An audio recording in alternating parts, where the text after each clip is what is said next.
we call today Holy Saturday. Here in these parts they say Shabbat Shalom,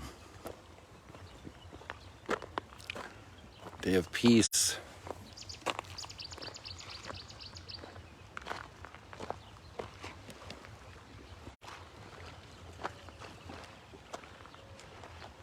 Sorry little bird, I disturbed your peace.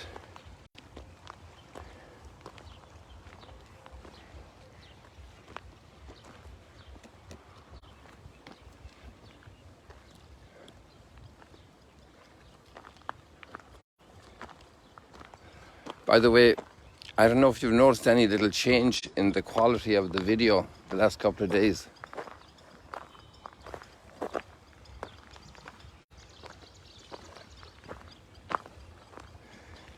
A couple of days ago somebody said that I had the wrong settings for the video.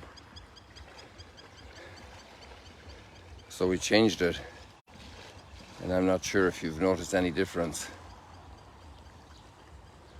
Let's say over a week ago. It's only a few days since we changed it, so I'm trying to think what day that was. It was probably on Wednesday or Thursday.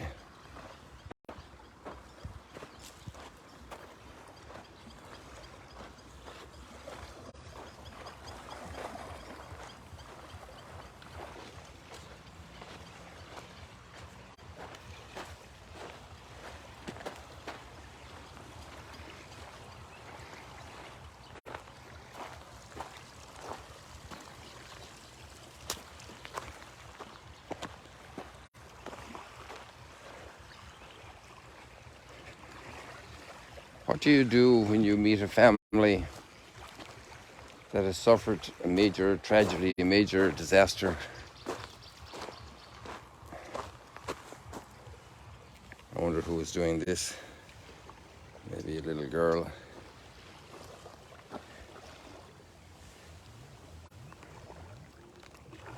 Interesting with the simplest things of nature, combining things, putting things together. That's what we're all trying to do, make sense of things in life, isn't it? Bringing an order into things.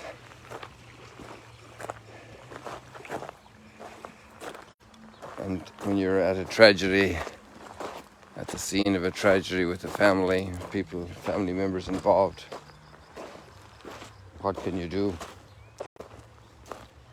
How can you make sense of these things?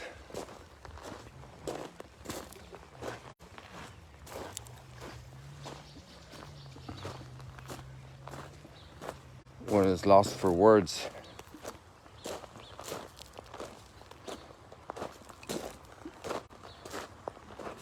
There's a sympathy for the family, a sharing in that sorrow, which actually is a great blessing for those who suffer because they're not left alone. To be left alone with a major problem is overwhelming,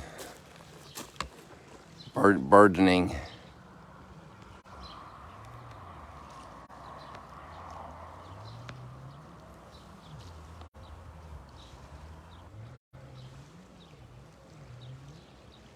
Too much. But when other people are there, somehow it gives us support.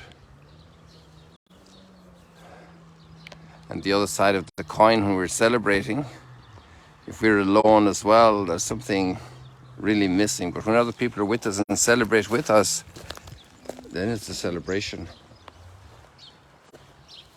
Human community is worth so much, to be together with others. It's not good for men to be alone.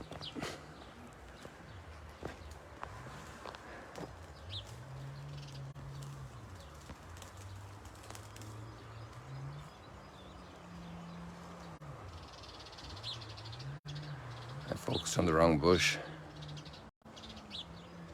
I saw something and focused in the wrong place.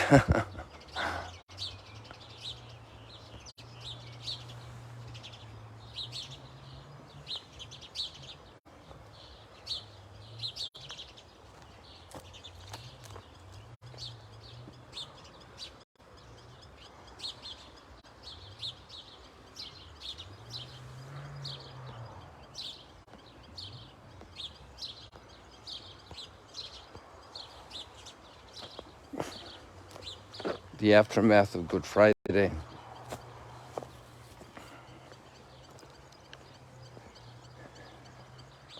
All the disciples are pretty beaten up, depressed, confused, broken.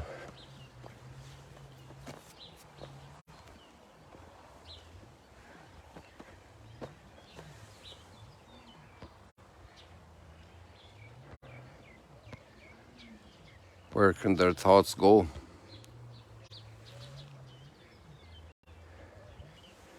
The memories they have.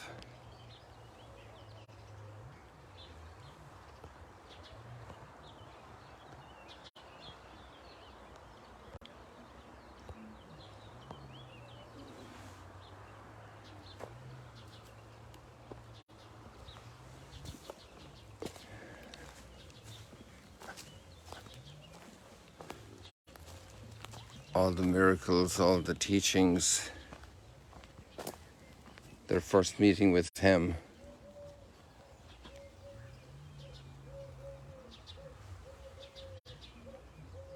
The buds hadn't blossomed.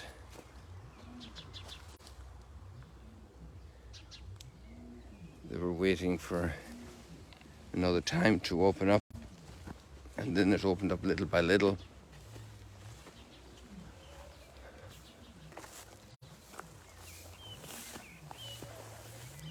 And to come to this incredible conclusion of Good Friday, the end of the road.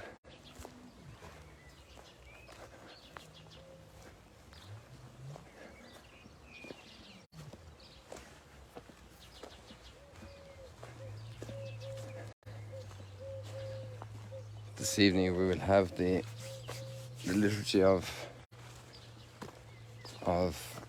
the resurrection tonight. Going through all the readings of salvation history, starting with creation, book of Genesis,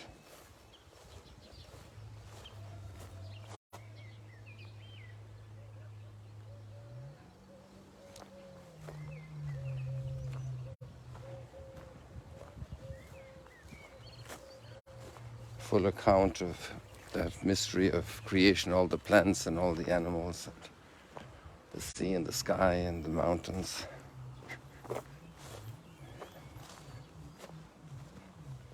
All right, up until the creation of mankind and the Sabbath.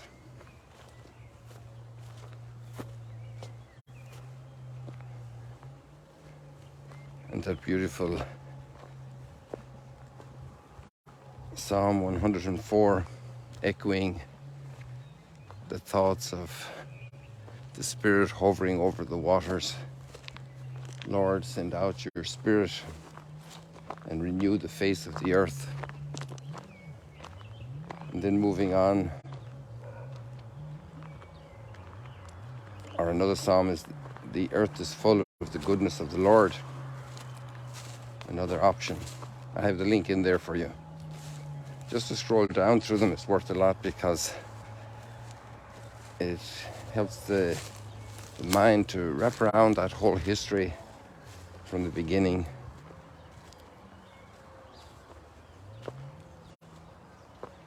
And then we have Abraham put to the test. Here I am. I turned off the Wi-Fi, but it jumped on again. I'm not sure what triggered that, so I had to disable it again.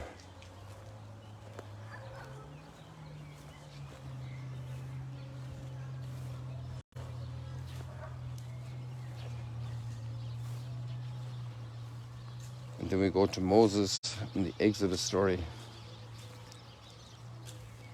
crossing the sea into freedom.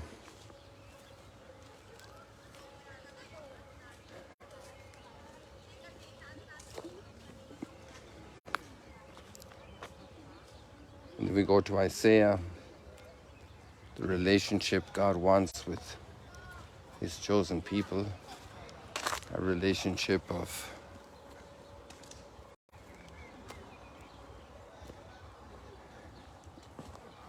intimacy, using the image of marriage.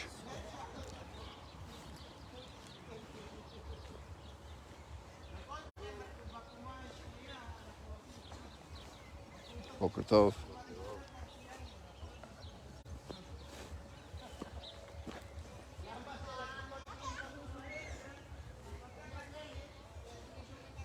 The promises given through the prophets of restoration of all the brokenness in humanity.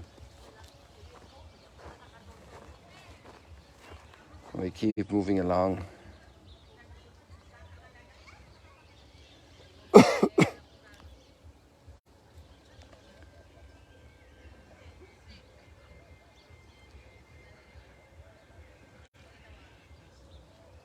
Ezekiel,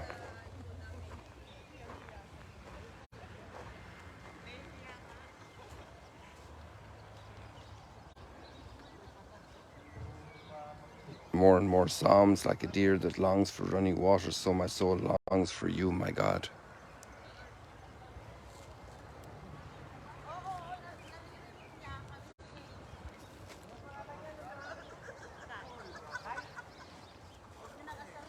In the letter to the Romans,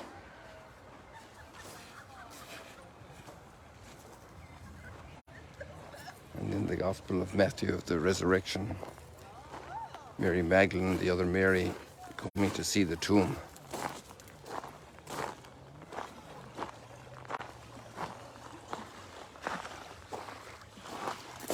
For those of you who don't live or ever have been here, there's a special bread called matzah bread, the unleavened bread that's typical of this whole week of Passover for the Jewish people. They also celebrate 8 days of Passover like we do. Where do we get it? Obviously from that tradition.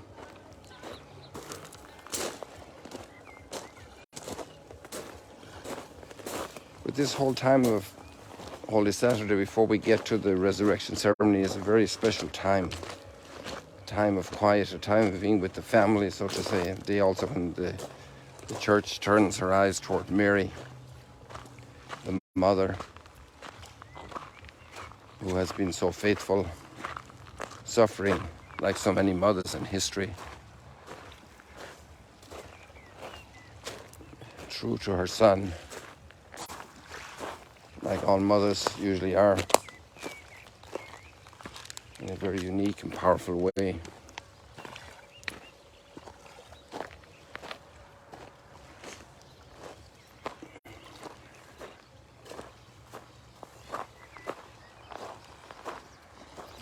One of the thoughts that was in my mind this morning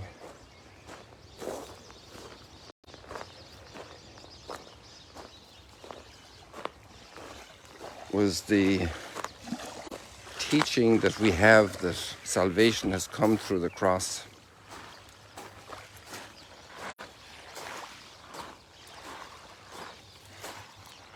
And what that means for the world, for all those who are suffering.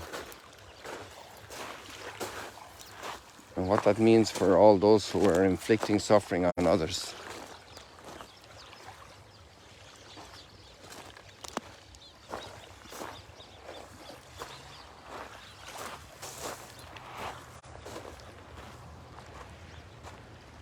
Moments of power, of control, of violence. They don't have the final victory.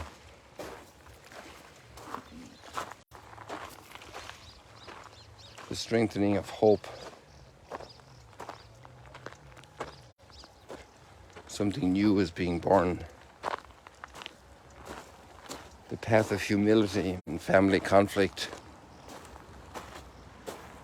Not the path of violence. And that is good for the family, like we just saw, a couple with their little child, with their children, and for the human family at every level.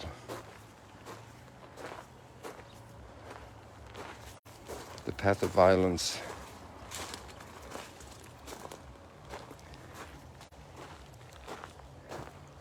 is a loser's path.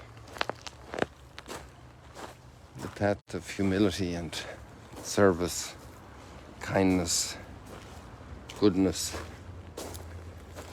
We have to review a lot of our motives of pride.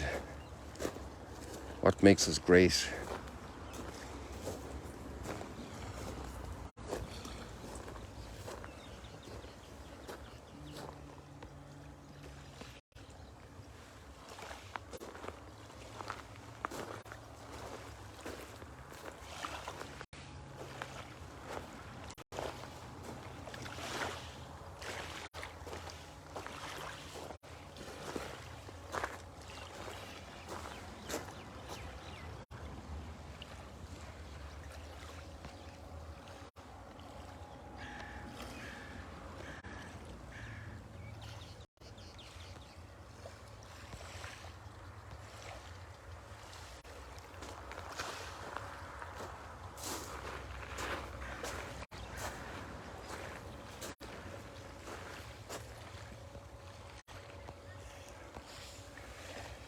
Path of fidelity, finishing a mission. It is accomplished.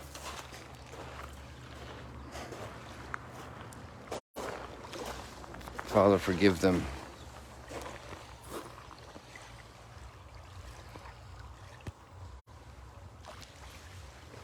To be true followers of this extraordinary example of love, this extraordinary self-giving.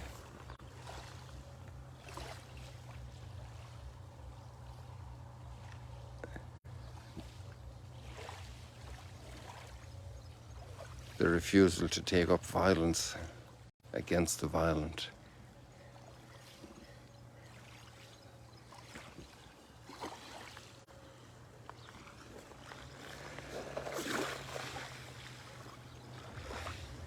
Prayer for our world.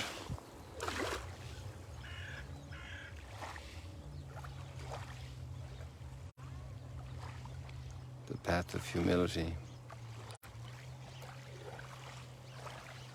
The way to deal with evil.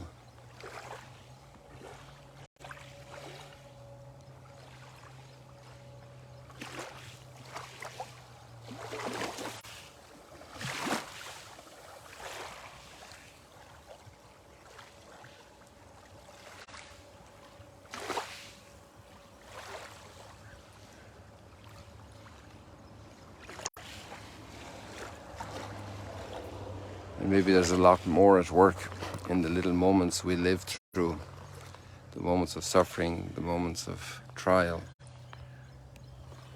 There's another big level happening that's way, way above my dimensions and the dimensions of those relating to me.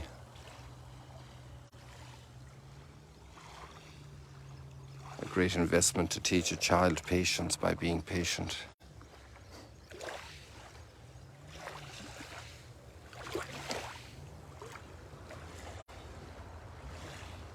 Self-control in front of aggressive people.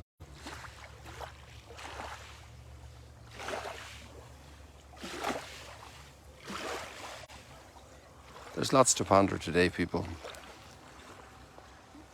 You may have a very different way, a different approach, a different thought. Go ahead, enjoy it, spend time pondering great things, because this event divides world history before and after.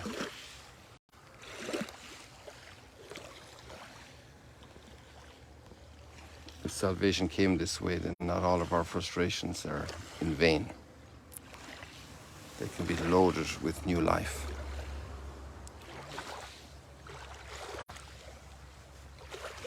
God bless you. See you later, alligators.